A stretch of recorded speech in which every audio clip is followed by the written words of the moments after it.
Bonjour. Qu'est-ce qui est précieux pour vous autres? Qu'est-ce que vous chérissez peut-être comme un trésor? Par exemple, moi aujourd'hui, je voulais faire mes capsules dehors. Mais il y a quelqu'un qui est en train de couper des arbres avec une scie à chaîne. Je peux pas être dehors. Et je réalisais qu'en dedans de moi, ça crée une petite frustration, comme si ça avait une valeur si importante, comme si c'était si précieux que cela. Mais qu'est-ce que vous chérissez comme un trésor? Votre santé? Vos relations? Vos biens? Ce que vous possédez? Et aujourd'hui, dans la méditation qu'on va faire dans l'Évangile de Luc, Jésus adresse ça. Jésus est en train d'adresser où ce qui est notre trésor. Ou plutôt dire, qu'est-ce qu'on devrait chérir comme un trésor? Et on retrouve ça dans Luc 12, versets 31-34. Ça nous dit, cherchez plutôt le royaume de Dieu, et toutes ces choses vous seront données en plus. Ne craignez pas, petits troupeaux, car votre Père a trouvé bon de vous donner le royaume. Vendez ce que vous possédez, et faites don de l'argent. Faites-vous des bourses qui ne s'usent pas, un trésor inépuisable dans les cieux, où le voleur n'approche pas, et où la mythe ne détruit pas. Car là où est votre trésor, là aussi sera votre cœur. Jésus est en train de dire, cherchez le royaume de Dieu. C'est quoi le royaume de Dieu? C'est être dans la présence de Dieu. C'est ce qui glorifie Dieu, ce qui fait plaisir à Dieu.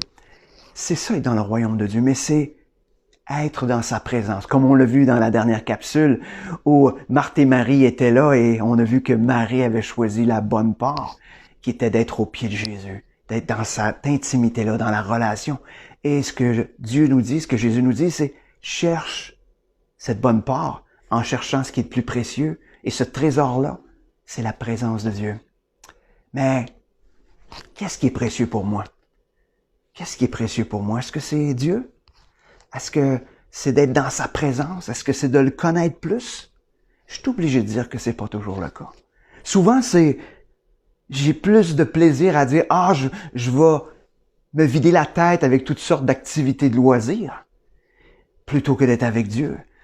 Des fois, je vais dire, parce que je vais posséder, parce que je vais faire telle chose, ça me crée plus de plaisir que d'être dans la présence de Dieu, où je suis prêt à sacrifier beaucoup de mon temps. Beaucoup de ce que je possède des fois pour obtenir ou pour avoir quelque chose qui, ultimement, Jésus est en train de dire, c'est sans valeur. Parce que les voleurs peuvent dérober, les mythes peuvent détruire. Il dit non, cherchez ce qui est plus important. Cherchez ce qui a vraiment de la valeur. Et qu'est-ce qui a vraiment de la valeur? C'est d'être en présence de Dieu. Puis il est en train de nous dire, si tu veux passer un test, savoir ce qui est important, c'est regarde ce qui est dans ton cœur. Regarde ce que ton cœur chérit le plus. Puis ça va pointer directement où est-ce qui est ton trésor. Là où est-ce qui est ton trésor, là aussi va être ton cœur. Donc ces deux choses-là sont intimement reliées. Ça a l'air facile parce que de dire, oui, il faut chercher Dieu, puis il faut être le chercher comme un précieux trésor. Mais on est en train de vivre sur la terre, vous dites, là, il me semble que c'est pas si simple que ça. Mais je pense que le problème, c'est que, un peu comme dans une relation, si c'est quelqu'un que je connais pas beaucoup, que je perds cette relation-là, j'ai pas l'impression d'avoir perdu grand-chose. Mais si je perdrais la relation avec mon épouse, où est-ce qu'on a pris beaucoup de temps ensemble à développer cette intimité-là, j'ai l'impression que je perdrais un trésor précieux. Mais c'est la même chose. Si vous voulez vivre cette intimité-là, ou si vous voulez vivre le fait que Dieu soit votre plus gros trésor, il faut prendre du temps avec. Il faut investir du temps avec lui, à le connaître. Plus que vous allez le connaître, plus vous allez découvrir son amour, plus vous allez découvrir sa grandeur, plus ça va devenir ce qui est le plus précieux, puis tout le reste va devenir secondaire. Il dit pas de ne pas avoir d'autres passions, mais il dit juste, faut que ça soit secondaire. Jésus, Dieu doit toujours avoir la première place. Jésus doit être votre précieux trésor dans votre cœur. Donc aujourd'hui, j'aimerais vous mettre au défi. Vous mettre au défi que Dieu devienne votre plus précieux trésor.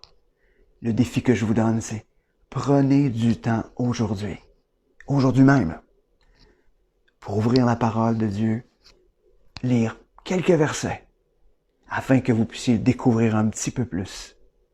Et pourquoi pas, après avoir écouté cette capsule, puis après avoir justement pris du temps pour lire, Partagez peut-être en commentaire sur cette capsule qu'est-ce que vous avez découvert de précieux. Quel trésor précieux vous avez découvert à propos de Dieu. Sur ce, bonne journée et que Dieu vous fasse découvrir le plus précieux des trésors.